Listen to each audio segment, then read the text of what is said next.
Ustedes vieron que comenzamos con errores doctrinales que se están practicando en la iglesia de hoy, que no tienen mucho tiempo de existencia, pero que van saliendo como nuevas modas, ¿sí? Cada tanto aparece una oleada de alguna nueva moda. Entonces, en realidad nuestro deber como a quienes Dios ha puesto o le ha dado el anhelo de cuidar de los demás, es precisamente tratar de denunciar el pecado, denunciar los errores, y gracias a Dios que podemos ir estableciendo una congregación sana, ¿cierto? Cada uno, es decir, que Dios nos siga ayudando para que no solo yo, sino todos los que estamos aquí podamos ayudar a otros a salir del error. Muchos errores se están cometiendo. Y el error que vimos el otro día, esto va a ser una serie de errores doctrinales en la iglesia de hoy.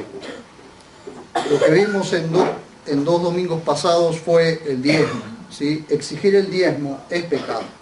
Es pecado tanto para el que lo da, que el que se obliga a darlo, como para el que obliga a dar. Pero hoy quiero ver con ustedes errores doctrinales sobre el Espíritu Santo. Un tema bastante escabroso que en mi corta experiencia en recorrer algunas localidades, algunas ciudades, algunas provincias de la República Argentina, vi tremendos errores que se cometen, y cuando se cometen esos errores siempre hay alguien que paga el precio. Siempre se hace una división. En ese tipo de errores se hace una división. ¿Por qué? Porque están los que entienden y los que no entienden. Y no se acomoda eso. Y una de las doctrinas más mal entendidas y manipuladas en la iglesia moderna es la doctrina del Espíritu Santo.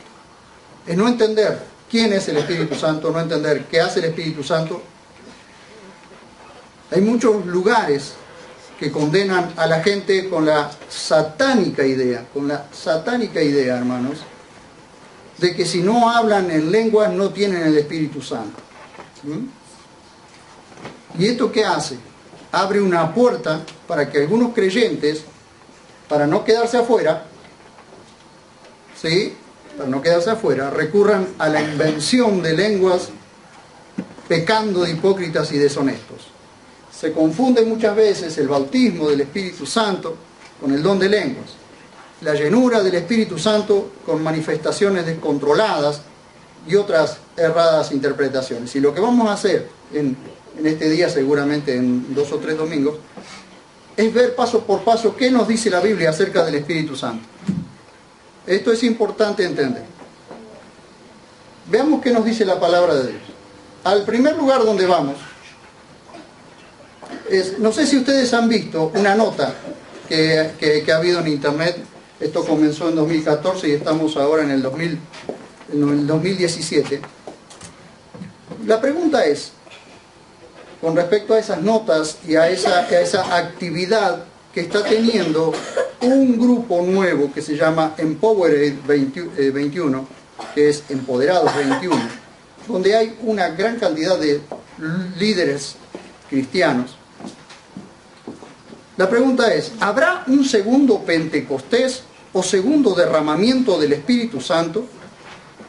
¿Habrá un segundo de Pentecostés o un segundo derramamiento del Espíritu Santo?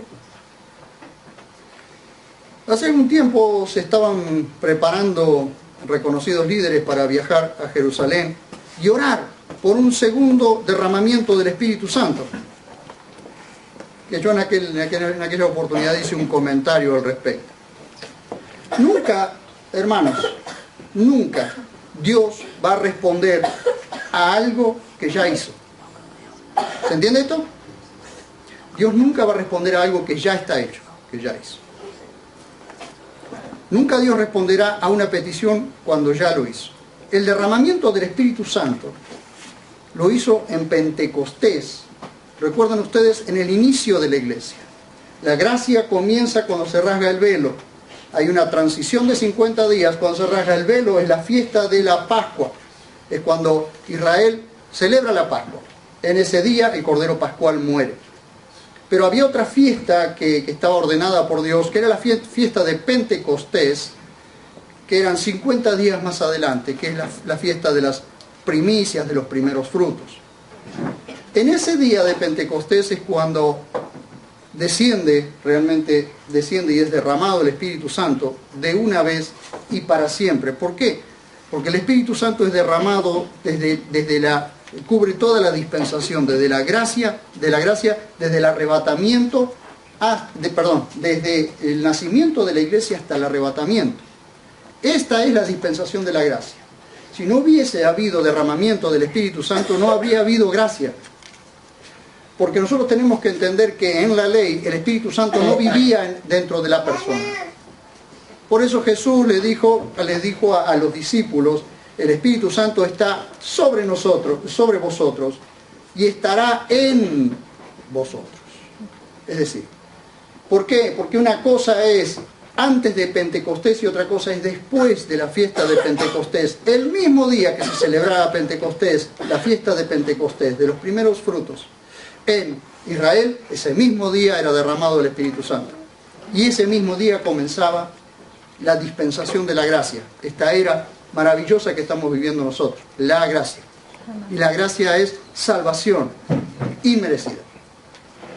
Vean ustedes, todo este grupo de gente, líderes, como por ejemplo algunos de la Universidad Oral Roberts y muchos otros, Cindy Jacob y todo eso, viajaron a Israel a orar por un segundo derramamiento del Espíritu Santo, un segundo Pentecostés, que aparentemente la voz de Dios les dijo que en el 2033 iba a ser derramado de nuevo el Espíritu Santo.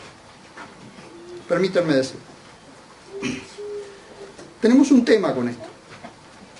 Fíjense ustedes, cuando se termina esta dispensación y comienza la dispensación de la gran tribulación o la dispensación del reino, donde la gran tribulación es parte transisiva entre la gracia y el reino.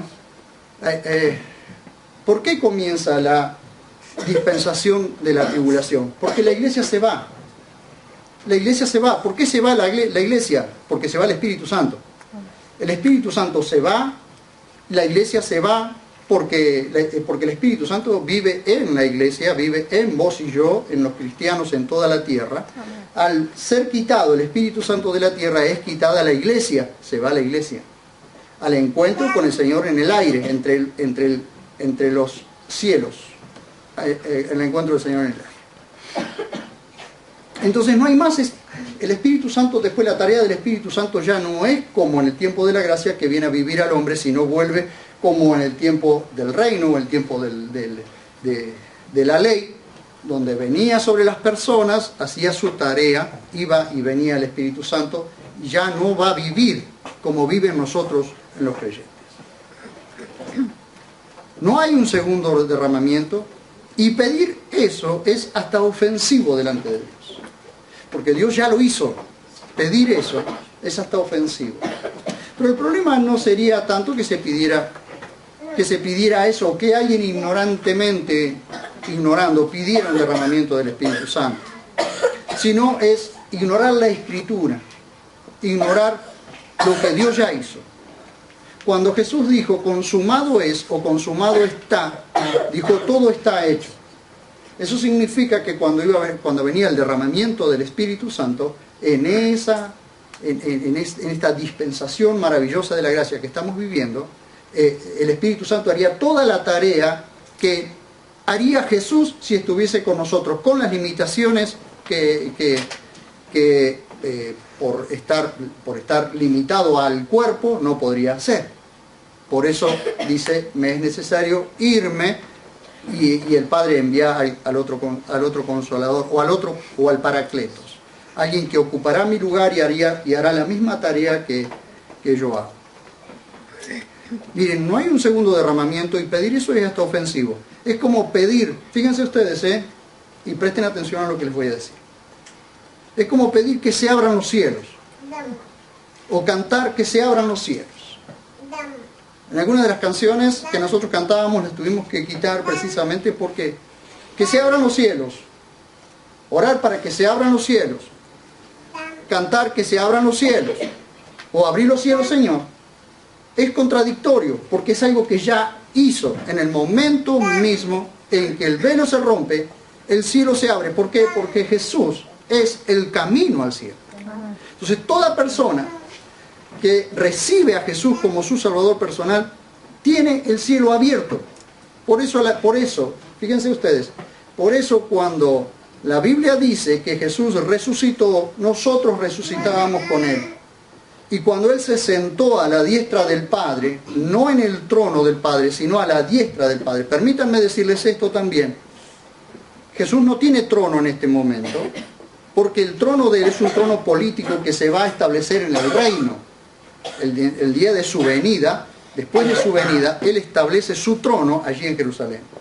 Él está sentado a la diestra del Padre y nosotros estamos sentados con Él. ¿Ven la diferencia? Entonces, cuando Jesús se va, cuando Jesús resucita y se sienta a la diestra del Padre, nosotros estábamos sentándonos con Él. Es decir, el estado de glorificación delante de Dios ya está hecho. Nosotros vamos rumbo, de hecho, si yo les digo, queridos hermanos, hemos sido hechos perfectos delante de Dios, ustedes me van a decir, yo perfecto. Sí, eso es algo que ya está hecho. Hemos sido hechos perfectos, santos y fieles delante de Dios. Y ustedes dicen, ¿y este hermano? ¿Está hecho fiel? Sí, porque no es un problema, no es algo que tenemos que hacer nosotros, es algo que ya hizo Dios. Ahora, el trato de Dios con nosotros durante todo este tiempo que caminemos en esta tierra es otra cosa. ¿Sí? Cuando, fíjense ustedes, orar por el derramamiento del Espíritu Santo es como orar que se abran los cielos. ¿Y cómo podemos mostrarlo esto? Bueno, lo podemos mostrar mediante la muerte expiatoria del Señor Jesús. Vean conmigo Hebreos capítulo 10, por favor.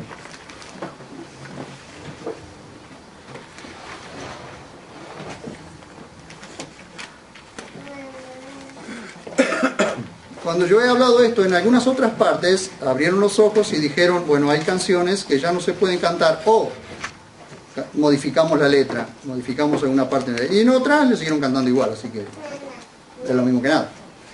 Pero bueno, mi deber es hacer la advertencia. No podemos orar que se abran los cielos cuando los cielos ya están abiertos para nosotros. Los cielos estaban cerrados, permítanme decirles, en la dispensación de la ley, los cielos estaban cerrados. Por eso el pueblo judío muchas veces oraba para que el cielo se abriera, ¿sí? Para que viniera la lluvia y todo eso. ¿Por qué? Porque en ese momento Jesús todavía no había entregado su vida en la cruz del Calvario, y la muerte expiatoria, la expiación, no había sido hecha, no había sido quitado el pecado. Por tanto, todo el que moría en el antiguo pacto, todos los santos que murieron en el antiguo pacto, iban a un lugar llamado el seno de Abraham, que ustedes lo pueden ver en Lucas 15, creo que es. El seno de Abraham.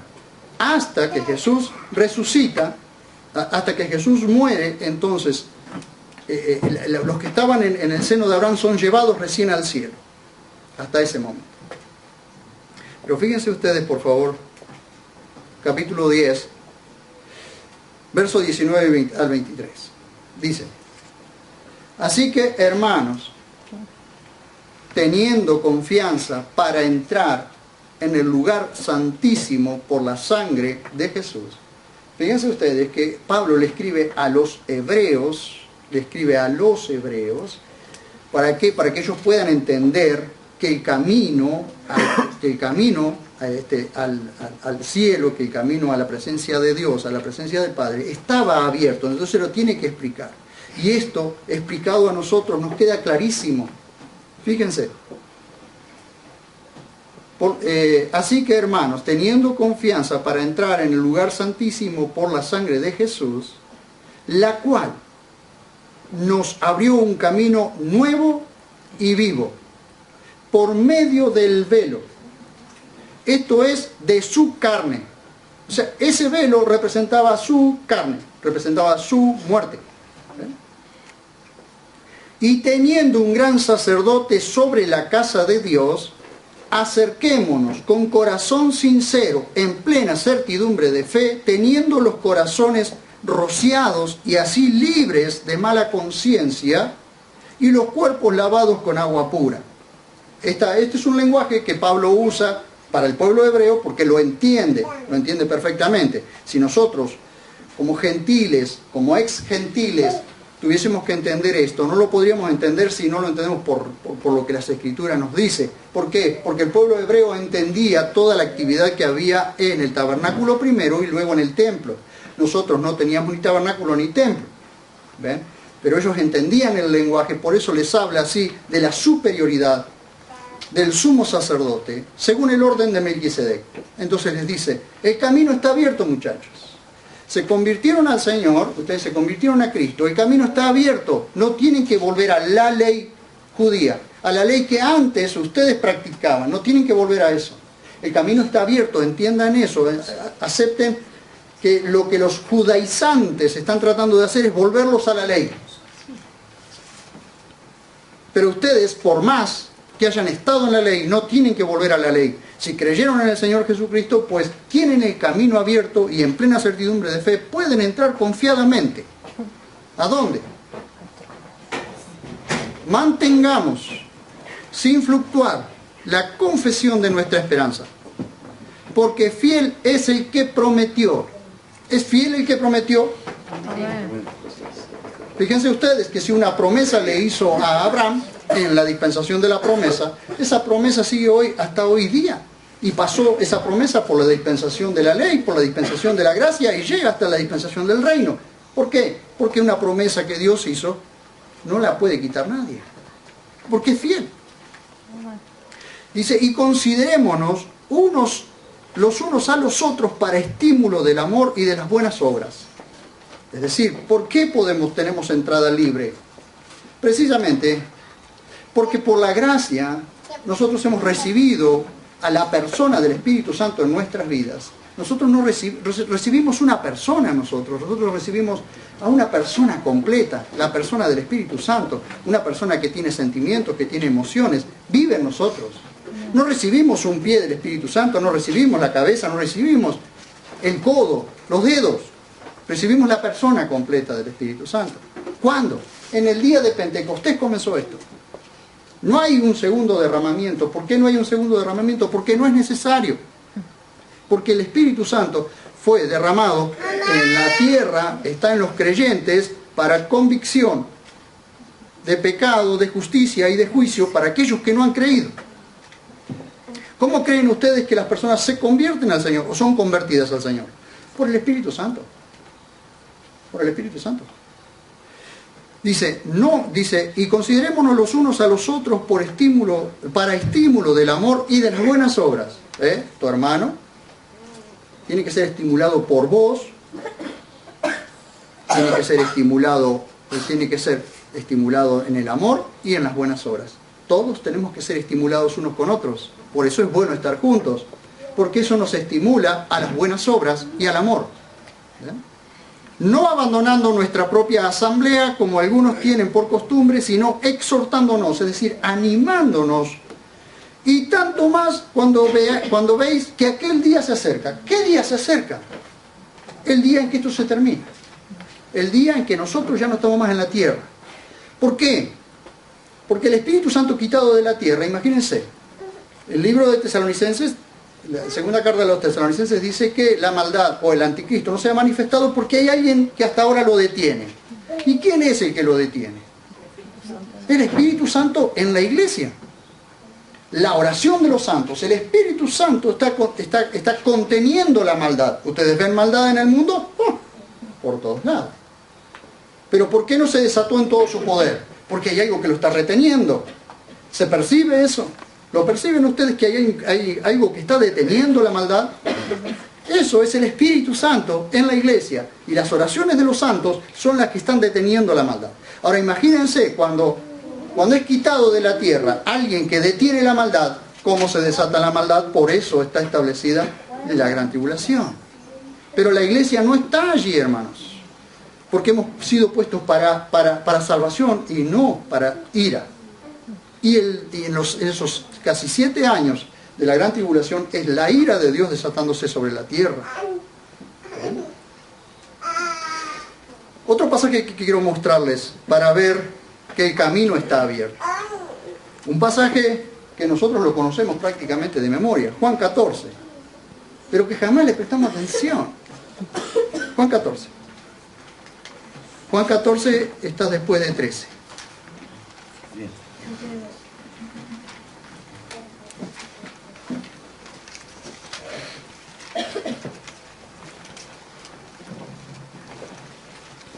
Por supuesto tendríamos que leer el 14 y el 15, pero no nos da el tiempo, vamos a ir leyendo algunos pasajes.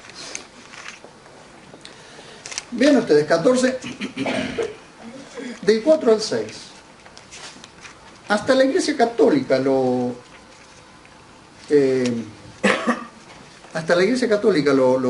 declara este versículo, o estos versículos. Dice, y a donde yo voy, sabéis el camino. Es una contestación que Pablo le hace a uno de los discípulos. Y a donde yo voy, sabes el camino. Le dice Tomás, como siempre el incrédulo, Señor, no sabemos a dónde vas. ¿Cómo podemos saber el camino? Permítanme decirles, el camino estaba delante de ellos. ¿Sí? Estaba delante de ellos hablando con ellos. Dice, Jesús le dice, yo soy el camino. ¿El camino a dónde? Díganme, ¿a dónde? Al cielo. Yo soy el camino al cielo. Y la verdad. Y la vida. Nadie viene, y este es otro problema de traducción, de muchas traducciones, es un problema de traducción, porque muchas traducciones dicen, y nadie va. Pero se pierde el sentido teológico de esto. Se pierde el sentido de que Jesús es Dios. Entonces, la traducción correcta del griego al castellano es nadie viene al Padre sino por mí. ¿Cómo es? Nadie va al Padre sino por mí. Es hasta contradictorio, se piensan un poquito, es hasta contradictorio. Nadie va al Padre sino por mí. Es decir, o va o vení. ¿Está? Dice, si habéis llegado a conocerme, también a mi Padre conoceréis, y desde ahora lo conocéis y lo habéis visto. Le dice Felipe, Señor, muéstranos al Padre y nos basta. Y dale con Bernía. Dice, Jesús le dice, tanto tiempo he estado con vosotros y no me has conocido, Felipe. El que me ha visto a mí, ha visto al Padre. ¿Cómo dices tú, muéstranos al Padre? El camino estaba abierto. Faltaban días faltaba un día o dos para que se abriera el camino. Un día, exactamente un día. Para que el camino a todo aquel que recibe a Jesús como su Salvador lo tenga abierto. Entonces, orar, vean ustedes la equivalencia, orar para un segundo derramamiento, algo que Dios ya hizo, y orar para que se abran los cielos, es contradictorio y hasta ofensivo delante de Dios. Dice, muchachos, están orando y dice, muchachos. Él está sentado en su trono y dice, muchachos, están orando por algo que yo ya hice. Dense cuenta. Fíjense ustedes. En abril del 2014, la revista Carisma publicó un artículo titulado Creyentes llenos del Espíritu oran por el derramamiento del segundo Pentecostés. Diciendo que para el 2033 tendrá lugar un avivamiento en el cual cada persona tendrá un encuentro con Cristo. ¿Dónde dice eso en la Biblia? Y para el 2033, cuando para el 2027 se cumplen 2000 años y probablemente la iglesia ya no esté. Ya sé, no me tiren piedra. Después en algún momento les voy a explicar eso. Fíjense ustedes. Ahora, ¿de dónde nace esto? Todo nace de una supuesta visión que un cura católico recibió de la Virgen María. Esto es la doctrina de la Mariología, ¿sí? De aquellos seguidores de María, hacen una doctrina. El derramamiento del Espíritu Santo en Pentecostés de una vez y hasta el rapto de la iglesia ha sido hecho. Fíjense ustedes. Eso en primer lugar. tenemos que dar por descartada esta doctrina. No hay más derramamiento del Espíritu Santo. Y otra de las cosas que decimos, hubo un derramamiento del Espíritu Santo en tal lugar y qué sé yo. No, lo que hubo fue manifestaciones del poder del Espíritu Santo. Manifestación de su gracia, pero no un nuevo derramamiento del Espíritu Santo. Esto es un error que está metido en la iglesia de hoy. Y debemos salir de eso, porque si no, no podemos entender lo que Dios quiere que entendamos en profundidad.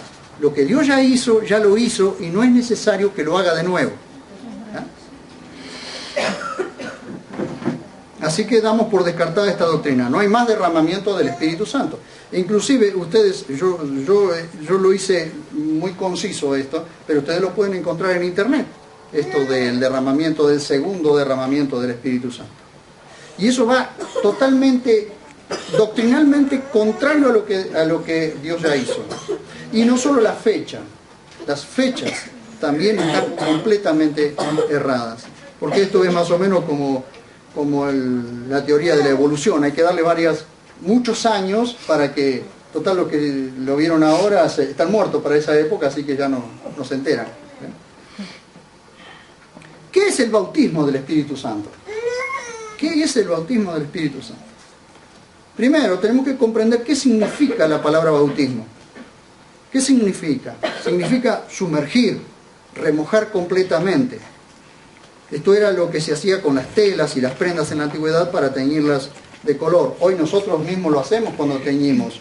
Cuando vamos a teñir una ropa, ¿qué tenemos que hacer? Sumergir la prenda totalmente en la tintura. ¿Para qué? Para que no vaya a quedar manchado o vaya a quedar veteado. Bueno, entonces eso es bautismo. El bautismo es sumergir completamente. ¿Ven? O remojar completamente. Teniendo este concepto, o con este concepto, podremos entender ahora qué significa ser bautizado con y en el Espíritu Santo.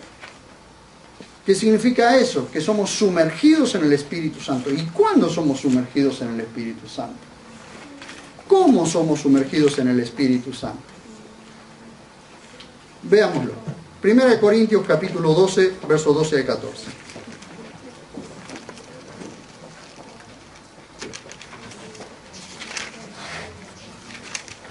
Es clave este versículo y por favor, remárquenlo si pueden. Remárquenlo.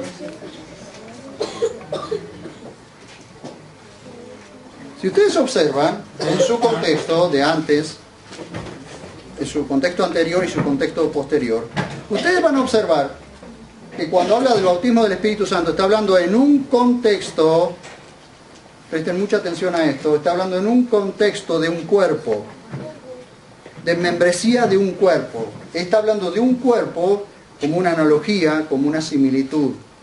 Un cuerpo se pertenecen unos a otros, se pertenecen todos los miembros unos a otros. Y nosotros somos el cuerpo de Cristo, ¿sí o no? ¿Sí o no? Amén. Sí. Entonces, eso significa que vos sos miembro que estás encoyuntado, ligado al otro miembro, a cualquiera sea de los miembros de la iglesia del Señor. ¿Por qué? Porque somos miembros unos de los otros del mismo cuerpo y la cabeza de ese cuerpo es Cristo. Entonces nosotros somos miembros. Quizás te tocó ser el dedo chiquito o el dedo grande, te tocó ser la oreja o el pie, no sé, pero sos miembro del cuerpo.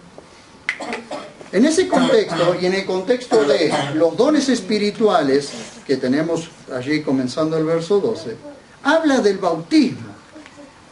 ¿Por qué habla del bautismo? ¿Para qué? ¿Por qué habla justamente del bautismo allí? Y habla del bautismo para que podamos entender que es imposible ser miembros del cuerpo de Cristo si no somos sumergidos en el Espíritu Santo y dados de beber, o dados a beber del mismo Espíritu que todos bebimos. Entonces, para poder entender el contexto, leemos 1 Corintios capítulo 12, versos 12 al 14. Observen por favor con mucho cuidado esto. Porque así como el cuerpo es uno, el cuerpo no está seccionado, el cuerpo es uno. La iglesia no está seccionada, la iglesia es una, porque todos somos miembros tanto aquí como el que está en África, como el que está en Oceanía, como el que está en el lugar más remoto del mundo, somos miembros los unos de los otros. Porque así como el cuerpo es uno y tiene muchos miembros, pero todos los miembros del cuerpo, siendo muchos, son un solo cuerpo, así también el Mesías. El Mesías es uno con nosotros. Somos consubstanciales con el Mesías. Él es la cabeza, nosotros somos el cuerpo, pero no estamos separados de Él, estamos unidos a Él. Es imposible. Por eso, cuando el Espíritu Santo se vaya en el día del arrebatamiento, se va a la iglesia, porque el Espíritu Santo no va a dejar a su iglesia aquí, porque la iglesia es el cuerpo de Cristo. Dice, porque por un solo Espíritu fuimos todos bautizados. ¿Cuántos? ¿Algunos? Todos. Todos. ¿Se entiende? Todos los que pertenecemos a la iglesia. Porque por un solo Espíritu fuimos todos bautizados en un solo cuerpo. Un solo cuerpo. Muchas congregaciones, muchas denominaciones, pero hay un solo cuerpo. Un solo cuerpo. Las denominaciones las hizo el hombre, no las hizo Dios. Sean judíos o griegos, esclavos o libres, y a todos se nos dio a beber un mismo espíritu. A todos se nos dio a beber un mismo espíritu. ¿Cuándo sucedió eso, hermanos? ¿Cuándo sucedió eso? Eso sucedió el día que nosotros recibimos a Jesús como nuestro único y suficiente Salvador y fuimos salvados. En ese momento, cuando nosotros fuimos salvados, en aquella fecha, quizás no te acuerdes la hora, quizás no te acuerdes el día, pero hubo un día en que fuiste salvado para pertenecer al cuerpo de Cristo, y eso fue porque el Espíritu Santo vino a vivir a tu vida y a la mía. Eso es el bautismo del Espíritu Santo. No es hablar en lenguas. ¿Por qué? Porque el hablar en lenguas lo vemos en el capítulo 12, en el contexto anterior, y vemos luego en el contexto posterior, en el capítulo 14, acerca del hablar en lenguas. Pero en este lugar no habla de que el bautismo del Espíritu Santo es o se evidencia por el hablar en lenguas. Si ustedes saben el mal que se ha hecho a la iglesia esto, porque el gran problema está en que hay gente que porque no habla en lenguas no cree o le dicen que no tiene el Espíritu Santo. Entonces, ¿cómo hace para pertenecer a la iglesia del Señor si no tiene el Espíritu Santo? ¿No pertenece a la iglesia del Señor entonces? No es cristiano. No es salvo. ¿Saben qué problema para la persona? Cuando he tenido que recorrer algunos lugares, me he enfrentado con esta situación, lamentablemente me he tenido que enfrentar con esta situación, y la gente en medio de los cursos por ahí preguntan esto y me ponen en un aprieto, porque están los líderes ahí mirándome como para tirarme piedra. Pero tengo que hacerlo. Digo, no, querido hermano, que vos no hables lenguas no significa que no tengas el Espíritu Santo. Si no, no pertenecerías al cuerpo de Cristo, no serías iglesia del Señor, no serías cristiano, hermano. Esto era liberador. Gente lloraba por la liberación que recibía. Vean ustedes. Verso 14 dice, porque el cuerpo no es un solo miembro, sino muchos. Entonces fuimos bautizados, es decir, sumergidos. El Señor nos llama, nos sumerge en su Espíritu Santo, nos da a beber del Espíritu Santo. Imagínense que fuéramos sumergidos en el Espíritu. Es como, sigan teniendo el mismo cuadro de una prenda cuando se va a teñir. Entonces la sumergen y la sacan. No está embebida en la tintura. Entonces hay partes que no van a quedar remojadas o no van a quedar bien teñidas. Entonces tienen que ser sumergidos y embebidos en la tintura. Entonces lo que Dios hizo con nosotros, nos arrastró para la salvación, nos salvó, nos sumergió en el Espíritu Santo y nos dio a beber de su Espíritu. O nos dio a beber su Espíritu, no de su Espíritu. Porque no vino con una jarra así y nos dio de beber de un poquito del Espíritu. Nos dio a beber su Espíritu. Y su Espíritu es una persona y esa persona está viviendo en nosotros, hermanos.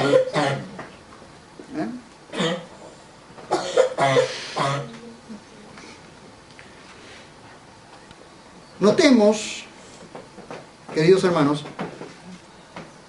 que el bautismo está en el contexto de unidad del cuerpo y la diversidad de 9 dones espirituales para provecho mutuo. Versos 7 y 11, en el mismo capítulo 12. Fíjense. Verso 7 dice, y a cada uno le es dada manifestación del Espíritu para provecho mutuo.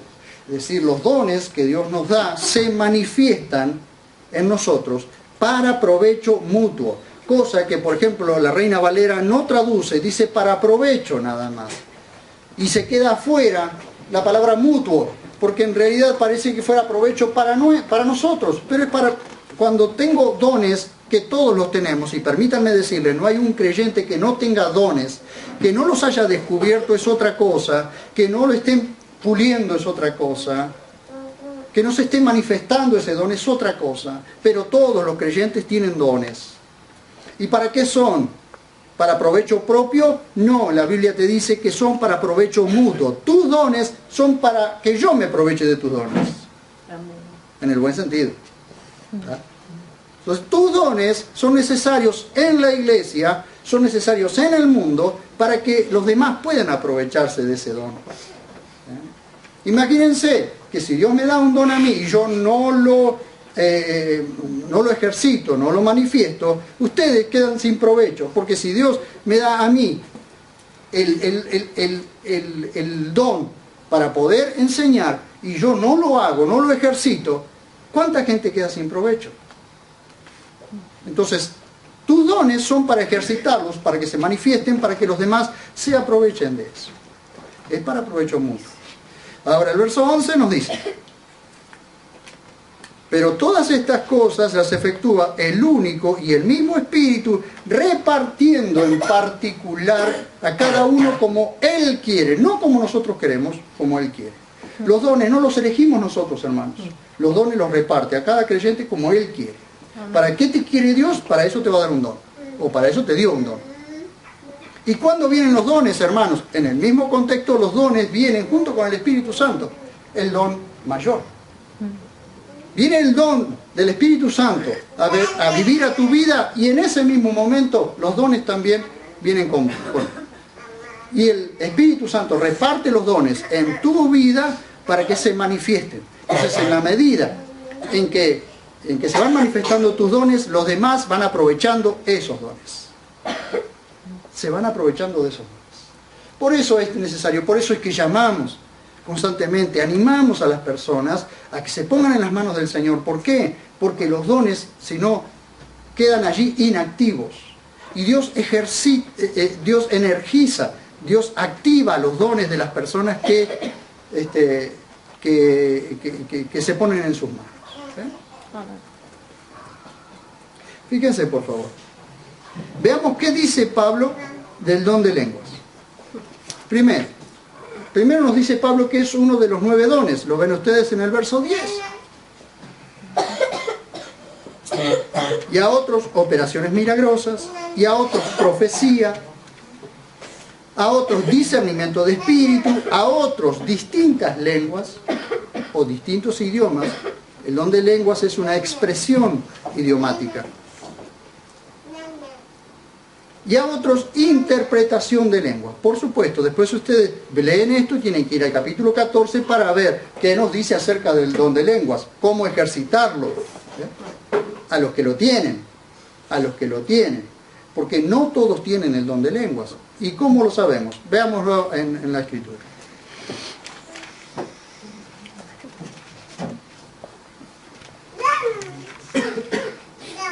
Primera a los Corintios, capítulo 12, verso 28 al 30, en el mismo lugar.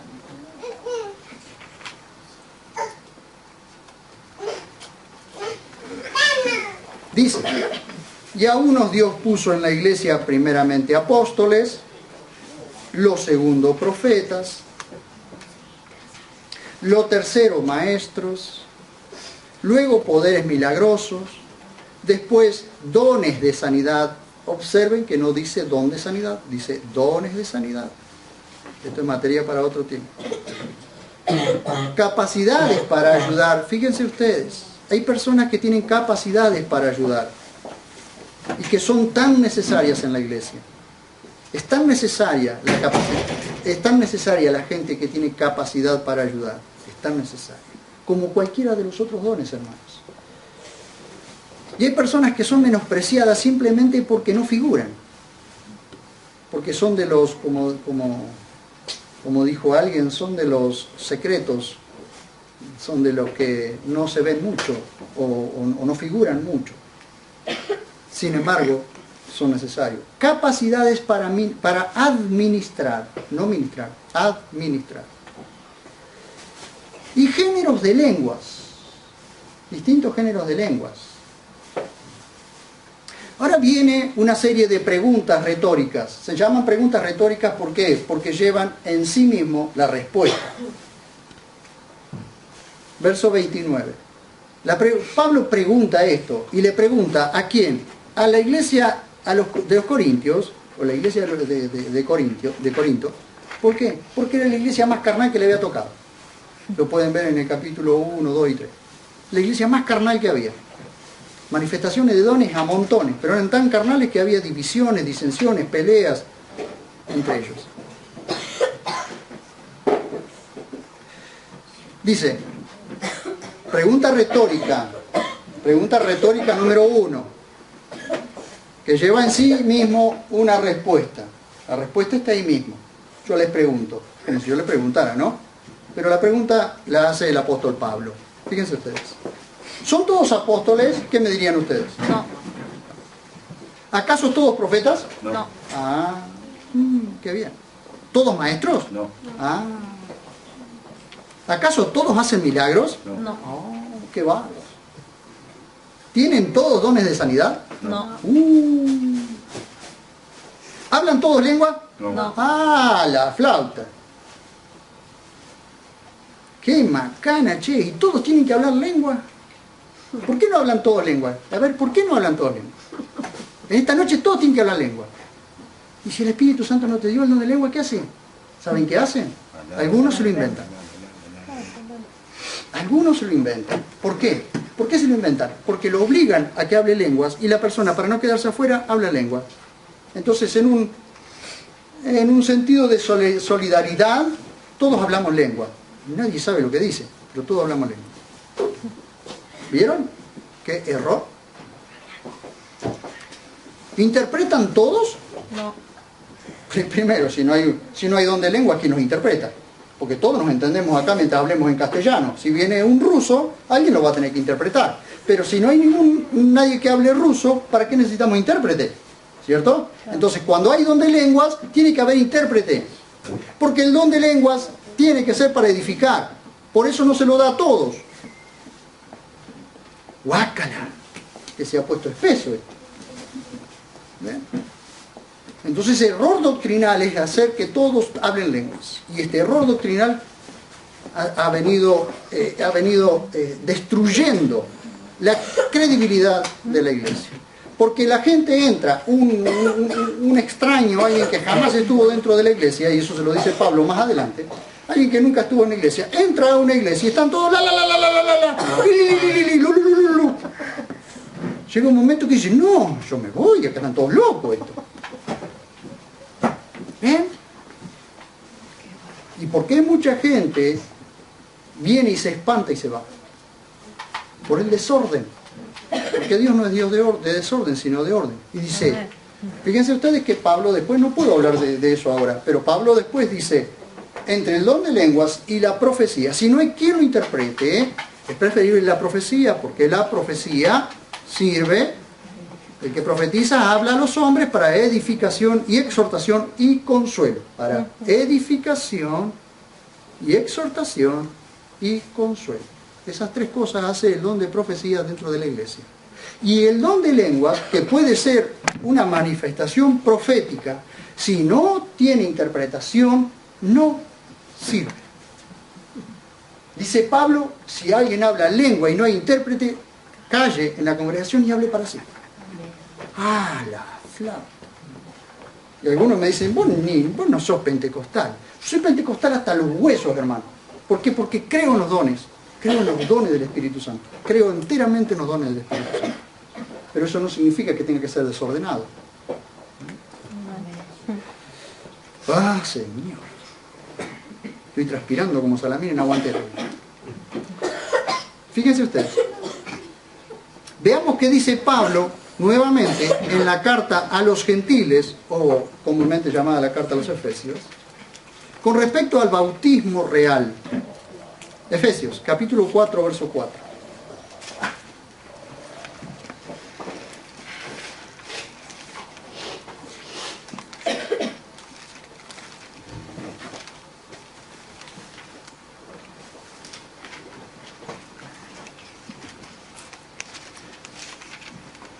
Viene hablando, tienen que entender, hermano, que viene hablando de la unidad en la iglesia. Unidad. Comenzamos desde el verso 3. Lean con cuidado desde el verso 3. Dice, solícitos por guardar la unidad del Espíritu en el vínculo de la paz. Es decir, la unidad del Espíritu ya está hecha. ¿Qué se nos manda a hacer nosotros? Estar solícitos en guardar esa unidad. ¿En qué vínculo? En el vínculo de la paz. Es decir, teniendo paz unos con otros, entonces guardamos la unidad que ya está hecha por el Espíritu Santo. Unidad. Si es un solo cuerpo, hay unidad. Ustedes imagínense un cuerpo al que se le separa un miembro. Ni aun cuando se lo vuelva a poner en su lugar, ni aun así es lo mismo.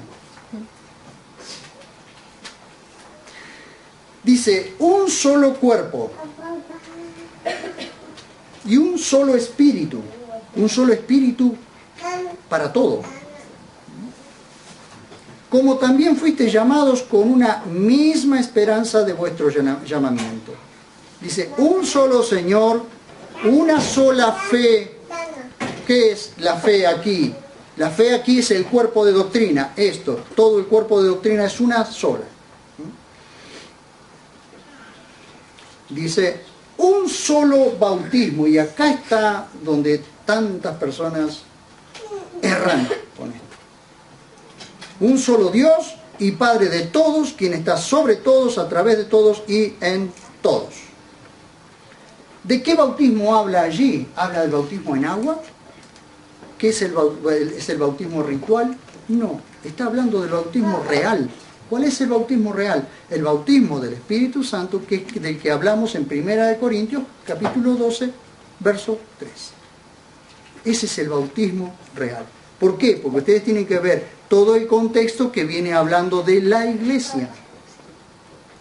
Entonces, yo pregunto, si tomamos este versículo como si fuera el bautismo en agua, ¿qué pasa con los que no se bautizaron en agua? ¿No son miembros del cuerpo de Cristo? Claro que son miembros del cuerpo de Cristo.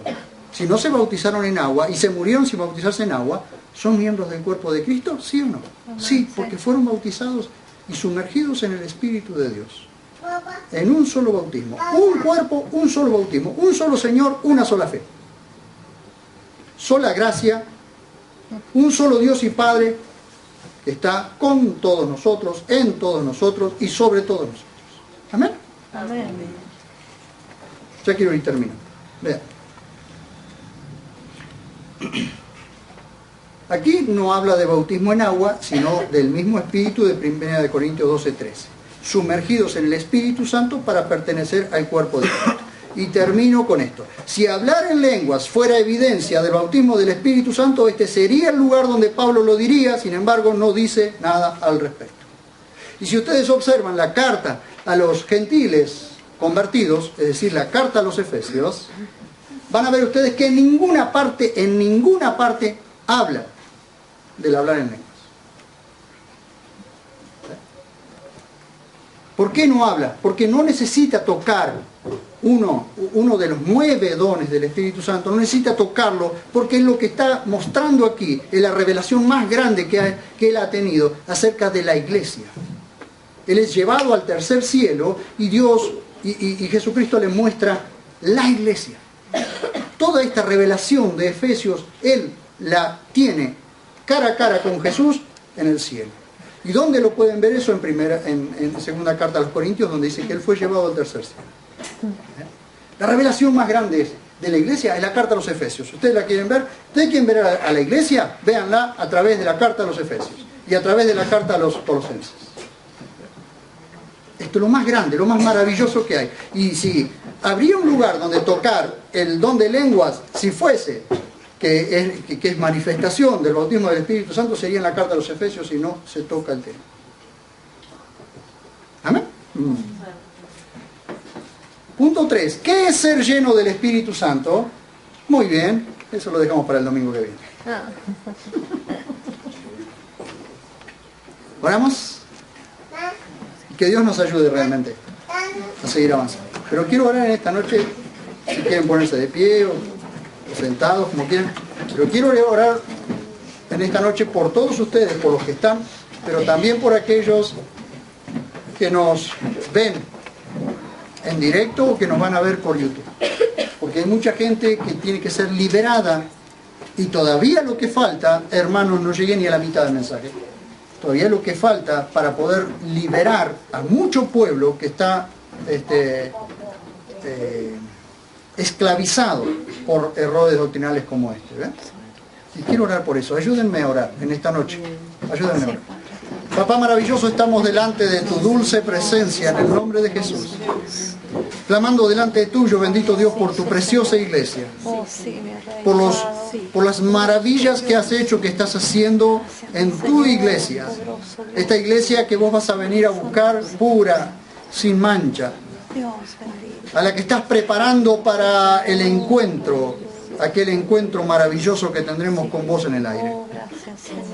Señor, oro en esta noche para que muchos, ojalá estas enseñanzas, estos videos corran por todas partes, y muchos de aquellos que han sido aprisionados, esclavizados por cuestiones erradas, Dios mío, sobre la maravillosa persona del Espíritu Santo, han sido esclavizados, Dios mío, haciéndoles creer que no pertenecen, que no son, que no están, simplemente porque no se manifiesta en lenguas.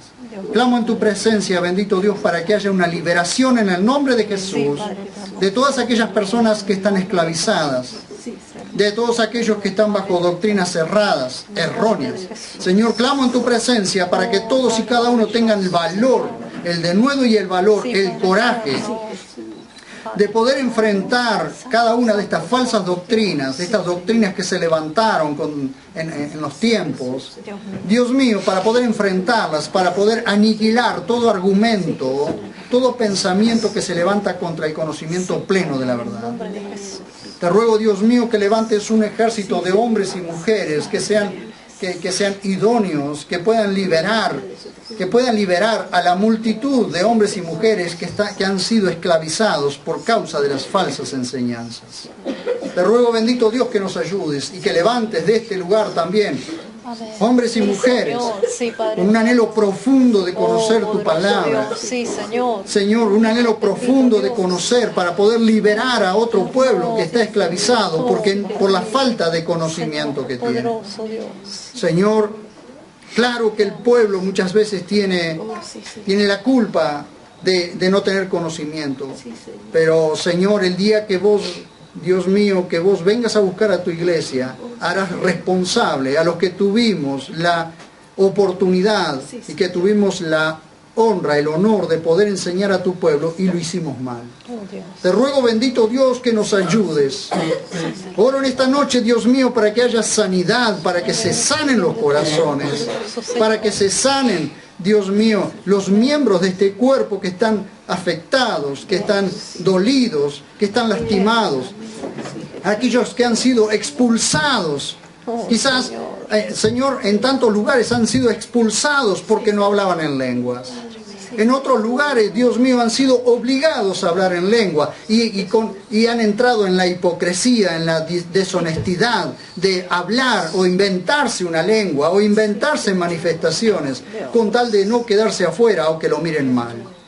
Te ruego, bendito Dios, que nos ayudes, porque no hay mayor manifestación del Espíritu Santo que una vida transformada, una vida cambiada. Aleluya, bendito Dios, te ruego en esta noche, que haya liberación, Señor, y realmente siento en mi espíritu, Señor, que hay personas que están siendo liberadas en su espíritu, liberadas en su alma, de cargas emocionales, de cargas de sentimientos de culpa, Señor. En el nombre de Jesús, clamo en tu presencia para que tomes control y dominio absoluto de este tiempo, de estas enseñanzas, Señor, y que puedan llegar a los oídos que son necesarios que escuchen, Dios. Te lo ruego en el nombre de Jesús. Obra en esta noche entre nosotros, obra sanidad, obra un milagro maravilloso en aquellos que están necesitando una sanidad en sus cuerpos, en sus mentes, en sus sentimientos, en sus emociones, Padre. Porque el Evangelio es integral, el Evangelio sana el cuerpo, el alma, el espíritu. El Evangelio sana completamente. Poderoso Dios. Y clamo en tu presencia para que sea sanado tu pueblo, para que haya hombres y mujeres que se levanten defendiendo la verdad y levanten la bandera de Jesucristo, Dios mío, como un estandarte, para que tu nombre sea puesto en alto y todos puedan ver que Jesucristo reina en tu iglesia. Amén, sí, Señor. Gracias, maravilloso Papá. Oramos con gratitud en nuestro corazón y clamamos en tu presencia por aquellos que están siendo prisioneros de palabras, de hombres y de demonios que han estado hablando en ciertos sectores de la iglesia. Como Pablo le dice a los Gálatas, esta persuasión no es de aquel que los llamó. Esta persuasión viene del diablo, viene de un demonio. Y clamo en tu presencia, Señor, para que sea liberado tu pueblo de las voces que no provienen de tu Espíritu Santo. Te lo ruego en el precioso y dulce nombre de Jesús. Amén. Amén. Amén.